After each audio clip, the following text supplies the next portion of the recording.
മരിച്ചെടുത്തുള്ള ഓത്തിനെ കുറിച്ച് പറയുന്നത് കേട്ടോളൂ നിങ്ങൾ. വിധിക്കാൻ എനിക്ക് പരിചയമില്ല, സ്വഭാവത്തിൽ പരിചയമില്ല. എന്റെ മരിച്ചെടുത്തുള്ള ഓത്ത് അതേ ഉമ്മമാരെ കേട്ടോ, മരിച്ചെടുത്ത് ഓടാൻ പാടില്ലെന്നാ പറയുന്നത്. മുജാഹിദോട് മാറിയിട്ടുണ്ട്. മരിച്ചെടുത്ത് വ്യാഴ്ച നേരത്തെ മുജാഹിദ് ഇപ്പോഴെത്തിയിട്ടുണ്ട്. പക്ഷേ തബ്ലീഗ് ജമാഅത്തുകാരൻ പറയുന്നു, ഈ മയ്യിത്തിന് ഓതുക എന്ന പരിപാടി തന്നെ നിബിധങ്ങൾ പഠിപ്പിച്ചിട്ടില്ല. കേട്ടോളൂ. നബി സല്ലല്ലാഹു അലൈഹി വസല്ലമ തങ്ങളിൽ നിന്നോ സഹാബത്തിൽ നിന്നോ മരിച്ചുപോയ ആൾക്ക് ജീവിച്ചിരിക്കുന്ന ആളിൽ നിന്ന് കാണാത്ത ഉണ്ടാകാത്ത ഒരമലാണ് ഖുർആൻ ഓതി പാരായണം ചെയ്ത് ഹദിയ ചെയ്യുക എന്നുള്ളത്. നബിയിൽ നിന്നുണ്ടായിട്ടില്ല, സഹാബത്തിൽ നിന്നുണ്ടായിട്ടില്ല.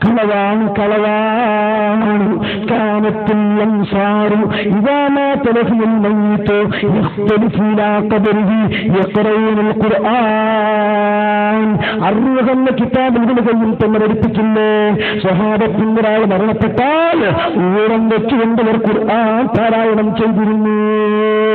പക്ഷേ തബ്ലീഗ് ജമാഅത്ത് പറയുന്നു തെറ്റാണ്.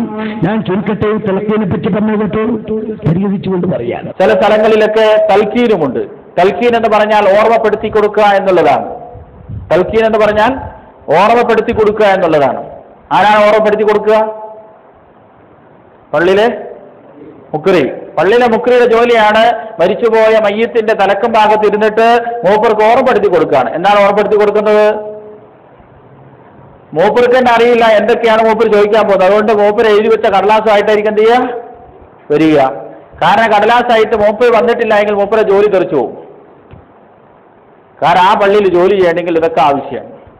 അപ്പൊ തൽക്കീൻ അറിയാത്തൊരു മുക്രയാണ് വരുന്നെങ്കിൽ മൂപ്പർ എന്ത് ചെയ്യും? നിർബന്ധമായിട്ട് തൽക്കീൻ ഏതെങ്കിലും കുറച്ച് കഷ്ടപ്പെട്ടിട്ടാണെങ്കിലും പേപ്പറിൽ എഴുതി വെച്ചിട്ടാണെങ്കിലും അതിങ്ങനെ സൂക്ഷിക്കും. എന്തിനാ? വരുന്ന മയ്യത്തിനൊക്കെ മൂപ്പർക്ക് എന്ത് ചെയ്യണം? മൂപ്പരെ ജോലിയാണ് അതിങ്ങനെ ഓർപ്പെടുത്തി കൊടുക്കാറുള്ളത്. മയ്യത്തിനെ പഠിപ്പിക്കുക, മയ്യത്തിനെ പറഞ്ഞു കൊടുക്കുക, ഒരു പുണ്യമില്ല, അതിലൊരു പ്രത്യേക നേട്ടവും ഇല്ല. പക്ഷെ ഇത്രയും കാലം തബ്ലീഗുകാരത് മറച്ചു വെച്ചു. ഇപ്പോൾ പുറത്തേക്ക് ചാടിക്കൊണ്ടിരിക്കുന്നു. പോരാ, ഇതൊക്കെ പറയുമ്പോ ചിലപ്പോ നിങ്ങൾ പറയും അയാൾ മറ്റവനാട്ടോ. ഇതൊക്കെ പറയുമ്പോ അപ്രിയ സത്യങ്ങളാണ് തുടക്കത്തിൽ പറഞ്ഞത്, അതൊക്കെ എന്നെ മറ്റവനാക്കും. 9 കേട്ടോ നിങ്ങൾ. നമ്മൾക്ക് അധികമുള്ള സൂക്കേട് എന്താന്ന് പറഞ്ഞാൽ ചെയ്യാൻ പറഞ്ഞത് ചെയ്യൂല, ചെയ്യാൻ പറയാത്തതൊക്കെ എന്ത് ചെയ്യും? ചെയ്യും. ചെയ്യാൻ പറയാത്തതൊക്കെ ചെയ്യുകയും ചെയ്യും, അത് ദീനായിട്ട് കാണുകയും ചെയ്യും. അതിനെതിരിലായിട്ട് ആരെങ്കിലും പറഞ്ഞാൽ മൂപ്പര് ദീനിൽ നിന്ന് ഔട്ടായി, എന്നിട്ട് പറയും മൂപ്പര് മറ്റവനാണ്. പറയും എന്താ പറയാ? മൂപ്പര് മറ്റേതാട്ടോ. ഇപ്പൊ എനിക്കിപ്പോ നിങ്ങളുടെ സർട്ടിഫിക്കറ്റ് ഒന്നും ആവശ്യമില്ല. നിങ്ങൾ മറ്റേതാന്ന് പറഞ്ഞാലും എന്നാലും പ്രശ്നമില്ല. ഞാൻ നേരത്തെ പറഞ്ഞത് കുറെ അപ്രിയ സത്യങ്ങൾ ഉണ്ട്, അത് പറയാതിരിക്കാൻ നിർവാഹമില്ല എന്ന് പറഞ്ഞു. സ്വാഭാവികമായും ഹൃദയത്തിന്റെ പാളികത്തിലേക്കാണ് കൊണ്ടുപോകുന്നത്. എത്രത്തോളം മരിച്ചതിന് ശേഷം ബാപ്പാക്ക് വേണ്ടി ഉമ്മാക്ക് വേണ്ടി മക്കൾ ചെയ്യുന്ന സ്വതക്ക, ആ സ്വതക്കയെ പറ്റി പോലും പറഞ്ഞിട്ട് പറയുന്നു അങ്ങനെ ഒരു പരിപാടി ഇസ്ലാമിലില്ല. സത്യത്തിൽ മരിച്ചുപോയ ആളുകൾക്ക് വേണ്ടി 3 അല്ലെങ്കിൽ 15 അല്ലെങ്കിൽ 40 അല്ലെങ്കിൽ ആണ്ട് ഇങ്ങനെ ഒരു സംഗതി ഇസ്ലാമിലില്ല, നമ്മളായിട്ട് ഉണ്ടാക്കിയതാണ്. അതുപോലെ ധാരാളം ഗ്രന്ഥങ്ങൾ നോക്കിക്കോ. തോസത്തിൽ കാണാൻ മരണപ്പെട്ട മയ്യത്ത് 3 ദിവസം നിർത്തിയിട്ട് 7 പ്രാവശ്യം ഉണ്ടെങ്കിൽ 20 ദിവസമൊക്കെ ആ മയ്യത്ത് കടൽ ശിക്ഷിക്കപ്പെട്ടുകൊണ്ടിരിക്കുകയാണ്.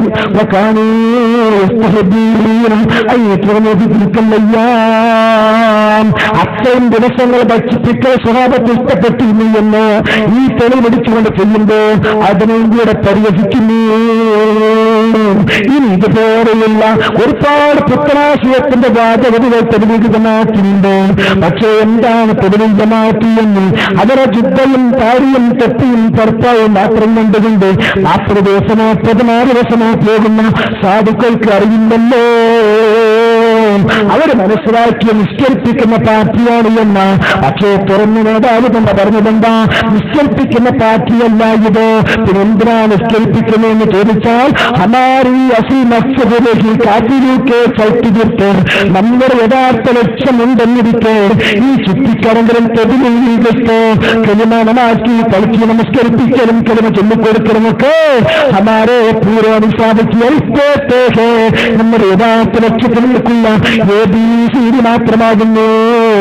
അഥവാ പുതിയ പാർട്ടി ഉണ്ടാക്കണം വരുന്നതെന്ന് പറഞ്ഞാൽ ആരും വരില്ല. അതേസമയത്ത് മുസ്ലിങ്ങൾക്ക് ഏറ്റവും സ്നേഹമുള്ള നിസ്കാരം, ആ നിസ്കാരത്തിന് പേര് പറഞ്ഞുകൊണ്ട് ആളെ വിളിച്ചാൽ സ്വാഭാവികമായും ജനങ്ങളെ പിന്തുണ കിട്ടും. അവരെ ഉപയോഗപ്പെടുത്തിയിട്ട് ഒരു പുത്തൻ പാർട്ടിയെ നിർമ്മിച്ചു കളയാം. ഇത് ചിന്തിച്ചുകൊണ്ട് ഷാഫി അഹ്മദിന്റെ കാന്തരം രൂപീകരിച്ച ഒരു പുത്തന്റെ സ്ഥാനമാണ് തബ്ലീഗ് ജമാഅത്ത് മനസ്സിലാക്കിയിട്ട് അതിനെക്കുറിച്ചറിയാതെ തെറ്റിദ്ധരിച്ചുകൊണ്ട് അത് നികപ്പെട്ടു പോകുന്നവരുണ്ടെങ്കിലോ നിങ്ങൾക്ക് ചിന്തിച്ചുകൊണ്ട് ചെയ്ത് ചെയ്യാൻ സമയമായി.